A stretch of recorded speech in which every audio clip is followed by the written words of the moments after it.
विषय हिंदी, कक्षा 7वीं, दूसरी इकाई, पाठ क्रमांक 5वां। तो उसकी चर्चा हम इस पाठ में करेंगे। पाठ का नाम है आलस का सुख। देखिए,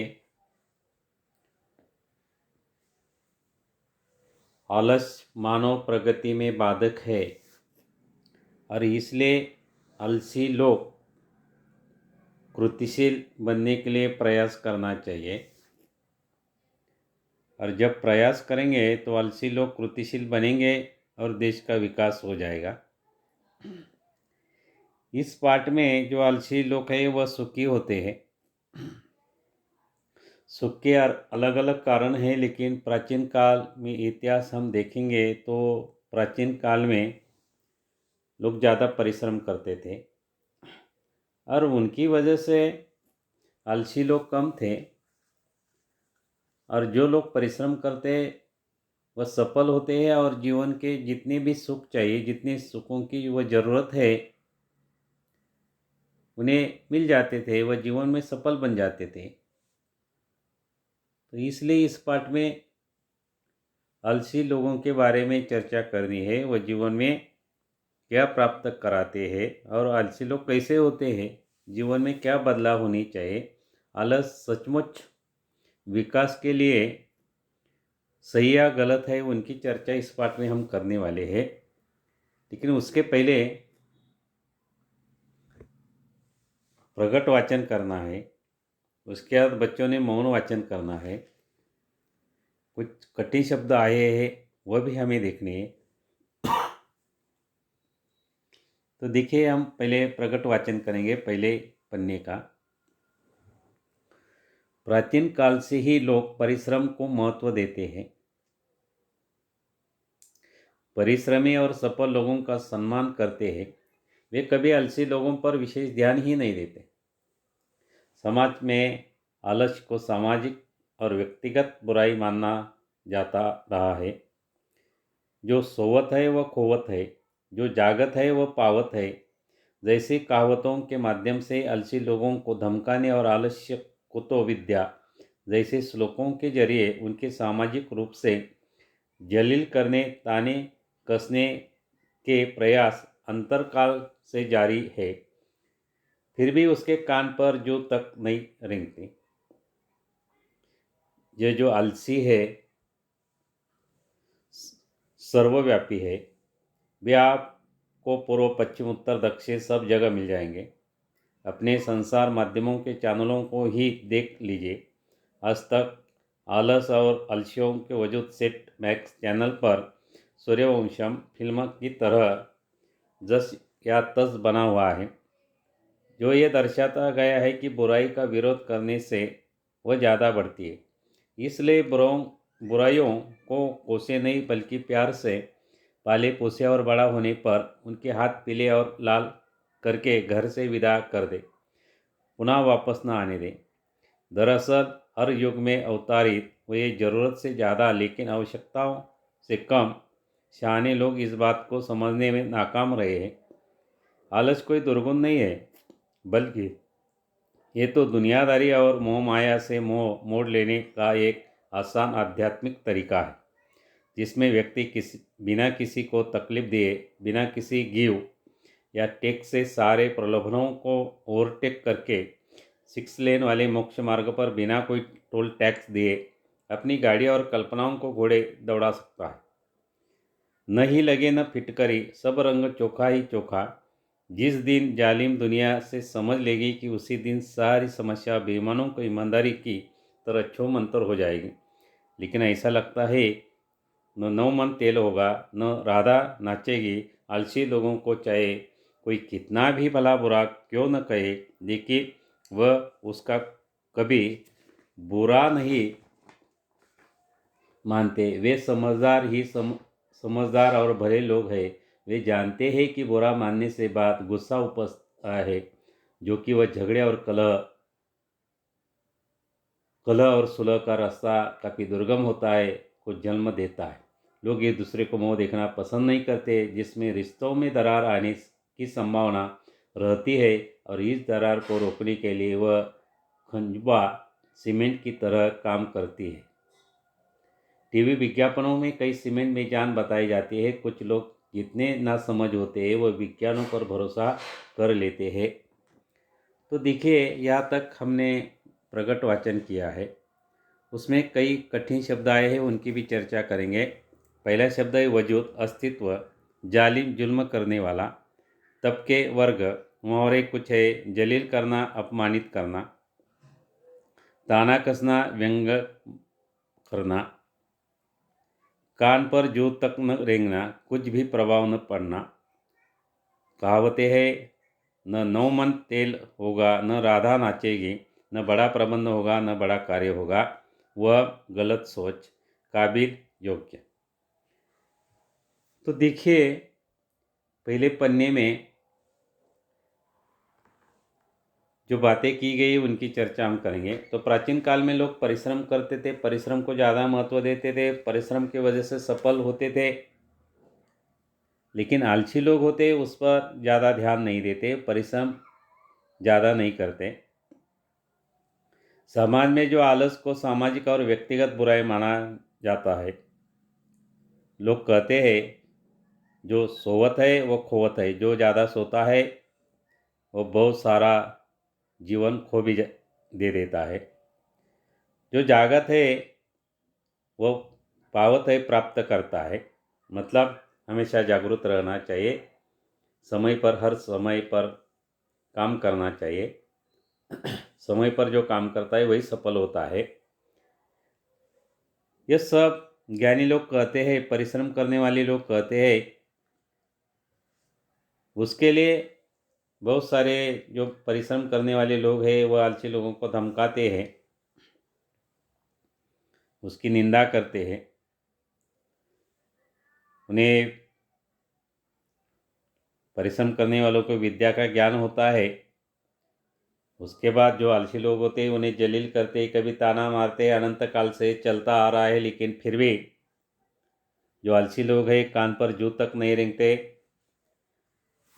तो उसका अर्थ हमने देखा है कि कुछ भी प्रभाव नहीं पड़ता, कितना भी समझाए लेकिन उसकी ओर आलसी लोग ध्यान नहीं देते।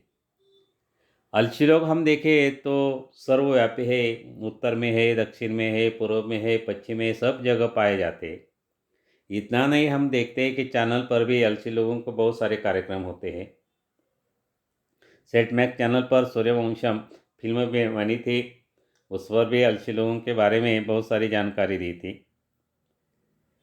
जो आलसी लोग हैं बुराई का विरोध करने में वो ज़्यादा बढ़ती है ऐसा मानने वाले हैं, और इसलिए किसी की बुराई भी नहीं करते और अपना अपना काम किसी के सुनते भी नहीं है, अपने अपने तरीके से चलते रहते हैं। वो कहते हैं बुराई को ज़्यादा प्यार से पालने पोसने पर वो और बढ़ता है। इसलिए बहुत सारे ज्ञानी लोग कहते हैं जो आलसी लोग हैं उनकी शादी करवा दो, उसके बाद विदा करवा दो, जिम्मेदारी से वो सुधर जाएंगे, या घर में उन्हें वापस नहीं आने देंगे। तो जब नहीं आएंगे तो कुछ न कुछ करना पड़ेगा, वो सुधर जाएंगे, यह उनकी यह धारणा है। उसके बाद बहुत सारे लोग स्वयं ज्ञानी मानते हैं। उनकी सोच है कि आलसी लोग के पास कोई दुर्गुण नहीं है, यह आलसी दुर्गुण नहीं है, समझने में नाकाम रहे हैं, और यह दुर्गुण नहीं है। यह जो आलसी लोग हैं दुनियादारी और मोह माया से मोह मोड़ लेते हैं। वह आध्यात्मिक जो तरीका है आसान चाहिए, और ज़्यादा से ज़्यादा बिना किसी गिव टेक के सारे प्रलोभन को ओवरटेक करके सीख लेने वाले मोक्ष मार्ग पर बिना कोई टैक्स, टोल टैक्स के अपनी गाड़ी और कल्पनाओं के घोड़े दौड़ाते रहते। मतलब जो उनको सही लगता है सपने में वो देखते हैं, अपनी इच्छा पूरी करते हैं। ज़्यादा प्रलोभन नहीं होता, आनंद लेना है तो कल्पना करते रहते हैं, और जब सोते हैं तो अपनी कल्पनाओं के घोड़े दौड़ते हैं और उसमें वह आनंद मानते हैं, किसी की स्पर्धा नहीं करते, अपने अपने तरीके से चलते हैं। और जो उन्हें अच्छा लगता है वही करते हैं। दुनिया कुछ भी कहे उसकी ओर वो ध्यान नहीं देते। सारी दुनिया जालिम कहे फिर भी वो उनकी ओर ध्यान नहीं देते। कोई बेईमानी ईमानदारी कच्छू मंतर हो जाएगी। बेईमानी नहीं करते, ईमानदारी से जो काम है, ज़्यादा से ज़्यादा सोने में मज़ा आता है। इसलिए लेखक कहता है कि जो आलसी लोगों के बारे में उन्होंने कहा है, न नौ मन तेल होगा न राधा नाचेगी। मतलब आलसी लोग न बड़ा प्रबंध होगा वो नहीं कर सकते और बड़ा कार्य भी नहीं कर सकते, लेकिन जो करते हैं अपने अपने तरीके से करते हैं। किसी के सुनते भी नहीं है, अपने अपने तरीके से अपना जीवन बिताते हैं। जो सपना पूरा करना है तो कल्पनाओं के घोड़े दौड़ाते हैं और अपने सपने में वह पूरा करते हैं। किसी की स्पर्धा भी नहीं करते, किसी को परेशान भी नहीं करते और वही जीवन जीने की सीख उनकी है। किसी को बुरा भी नहीं कहते, किसी की झगड़ा भी नहीं करते। लेकिन जो समझदार लोग कहते हैं कि जो आलसी लोग हैं भले लोग होते हैं और वह कभी उपजता, मतलब उसके अंदर झगड़ा नहीं होता, और झगड़ा नहीं होता तो कोई समस्या नहीं आती। ज्ञानी लोग हमेशा झगड़ा करते रहते हैं, हमेशा कलह पैदा कर लेते हैं। लेकिन जो आलसी है वो कभी झगड़ा नहीं करते। जो ज्ञानी होते हैं आपस में वह एक दूसरे के झगड़ा होने के कारण वो एक दूसरे का मुंह नहीं देखते। लेकिन आलसी ऐसे होते हैं, झगड़ा नहीं करते तो यह समस्या नहीं थे। ज़्यादा समय वह सोने में बिताते हैं और उनकी वजह से कोई ऐसी कलह उसके जीवन में नहीं आते। उसके बाद उन्होंने कहा है कि एक उदाहरण उन्होंने दिया है, खम्बूजा सीमेंट का उदाहरण उन्होंने दिया है। टीवी पर उनका विज्ञापन हम देखते हैं। जब दरारें आती हैं तो ये सीमेंट का प्रयोग करने के बाद वो मिट जाती है और मजबूत बन जाता है। लेकिन कितना सच है कितना झूठ है, कई लोग उस पर विश्वास रखते हैं, कई लोग उस पर विश्वास नहीं रखते। कई लोग नासमझ होते हैं, विज्ञान पर भरोसा करते हैं। विज्ञान के खिलाफ ज्ञापन देने की ज़रूरत, क्योंकि दरअसल जान में किसी सीमेंट में नहीं होती बल्कि आलसी लोगों में होती है। क्योंकि संबंध के लिए वह अपना अहम त्याग देते हैं, लेकिन अपना आलस त्याग देने ऐसा वह किसी कीमत पर नहीं उपजने देते।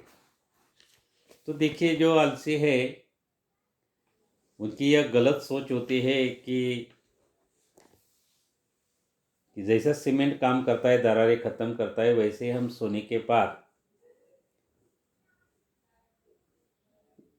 उसके मन में ऐसा लगता है कोई झगड़ा नहीं हुआ, कोई कलह नहीं हुआ, अपना अपना विकास करेंगे, किसी के साथ हमारी स्पर्धा भी नहीं होगी और वह कभी किसी भी कीमत पर आलस नहीं त्यागते। आजकल बहुत लोग शाने बन गए हैं, विज्ञापन देखते हैं। उन्हें भी मालूम होने लगा है कि विज्ञापन में जो सभी बातें सही नहीं होती, बहुत सारी ऐसी बातें भी होती है, उसके बारे में गलत जानकारी वह दे देते हैं। आज विज्ञापन पर विश्वास नहीं रखते, सभी लोग अपने अपने मन से करते रहते। दूसरी जो बात है, भौतिकवादी युग में सामाजिक मूल्यों को बनाए रखने के लिए आलसी महापुरुष अपनी महती भूमिका निभा रहे हैं। उन्होंने कहा है कि बहुत सारे लोग बदलते रहते हैं, अपना विकास कराते रहते हैं। उन्होंने उदाहरण दिया, यवन डे पर अपनी महंगी कार और वोट डे पर अपने अभिमान पर सवारी करने लगते हैं। और आलसी लोग सभ्य समाज को ऐसा कोई खतरा नहीं। मेहनत करने वाले हमेशा गाड़ी बदलते रहते, कभी दुखी होते कभी आनंदी होते, बड़े बड़े कारों में घूमते रहते हैं। लेकिन जो आलसी लोग होते हैं उन्हें यह किसी गाड़ी की ज़रूरत नहीं, अपने अपने तरीके से जीते हैं। काम और सफलता दोनों शब्द आलसी लोगों का कई संबंध होता है तो वह लाल किला बासमती चावल लाल किले का है। मतलब कोई भी करे, अपने अपने तरीके से अपनी चाल चलने वाले ही आलसी लोग होते हैं। उनसे कोई खतरा नहीं होता, किसी को खतरा नहीं बनते। लोग कितना भी कुछ भी करे, विश्वास रखे, कितनी भी मेहनत करे, कैसी भी गाड़ी ले, उनकी कोई शिकायत नहीं रहती। अपने अपने तरीके से वह काम करते हैं, अपने अपने तरीके से जीते हैं, और काम और सफलता उसके डिक्शनरी नहीं होता। और जितना हो सके उतना काम करते, जितने सफलता मिली उसमें समाधानी रहते हैं, और अपना किस्मत पर वह कभी रोते नहीं हैं। किसी पर अभिमान भी नहीं करते, स्वाभिमान का शिकार न हो जाए यह भी नहीं देखते। अपने अपने तरीके से वह जीने की कला उनके पास होती है। तो देखिए, आलसी लोगों के बारे में बहुत सारी जानकारी हमने देखी है, लेकिन जो आलसी लोग हैं उसमें कोई गुण भी है। अभी जो बुराई दिखे, मेहनत नहीं करते, किसी काम में मन लगा कर नहीं करते, विकास के लिए वह अग्रसर नहीं होते, जो होता है उसमें समाधान मानते हैं, ज़्यादा सोते हैं, किसी के साथ झगड़ा नहीं करते, अपने अपने सोते वक्त कल्पनाओं के घोड़े दौड़ते हैं, मतलब अपने तरीके से सपने में ही इच्छा पूरी करते हैं। लेकिन उसमें से कुछ गुण है, उन्होंने कहा है, देखिए, मेहनत करने से वो कभी घबराते नहीं आलसी लोग। लेकिन कौन सी मेहनत करते हैं? तो देखिए, पहली बात उन्होंने कही, भला भला बिस्तर से नहीं घबराते। देखिए, बिस्तर कैसा भी हो उससे नहीं घबराते, जितना चाहे 24-25 या 2-4 दिन हमेशा सोने का वो रिकॉर्ड बनाते। दूसरी उन्होंने विशेषता बताई कि पड़े पड़े वह खाना खाते, खाना खाने से भी नहीं घबराते, कितना भी शरीर बड़ा हो जाए। हमेशा टीवी देखने में उन्हें मज़ा आता है, टीवी के कार्यक्रम देखते रहते, पिक्चर देखते रहते हैं। केवल एक बात से वह डरते हैं, वो बात है सोने का भाव ज़्यादा न हो जाए। देखिए, सोना उनका भाव ज़्यादा बढ़ना नहीं चाहिए, और वह किसी से स्पर्धा भी नहीं करते, गला काट प्रतिस्पर्धा से हमेशा दूर रहते हैं। वह हमेशा उनकी सोच यही होती है, न रहेगा बांस न बजेगी बांसुरी, मतलब स्पर्धा नहीं करेंगे तो कोई हानि नहीं होगी, कोई हमारा स्पर्धक नहीं बनेगा, किसी के साथ वह स्पर्धा नहीं करना चाहते। और स्पर्धा नहीं होती तो मैदान नहीं होता, मैदान नहीं तो स्पर्धा नहीं, स्पर्धा नहीं तो कोई समस्या नहीं है। और हमेशा वह बात उन्होंने कही है कि जो ज्ञानी लोग हैं हमेशा उन्हें मौका मिलना चाहिए, सम्मान मिलना चाहिए, इसलिए वह स्पर्धा में हमेशा आलसी लोग पीछे रहते हैं। वो इतना जानते हैं कि टैलेंट लोग हैं आगे आएंगे, उन्हें मौका मिलना चाहिए। हमारे जैसे आलसी लोग भी प्रयास करेंगे तो उनको ज़्यादा मौका नहीं मिलेगा, वो ज़्यादा विकास नहीं कर पाएंगे, उनका सपना पूरा नहीं होगा। इसलिए आलसी लोग सोने में भलाई मांगते हैं, खाने में भलाई मानते हैं, टीवी देखते हैं, पिक्चर देखते हैं, और यही उनका जीने की कला है, वही वो जीते हैं। तो देखिए, यहाँ तक हमने देखा है, एक सुविचार है, समय का खोना जीवन भर का रोना, इस विषय पर 10 पंक्तियाँ लिखनी है। तो बाकी जो थोड़ा बचा हुआ पाठ वह भी देखेंगे।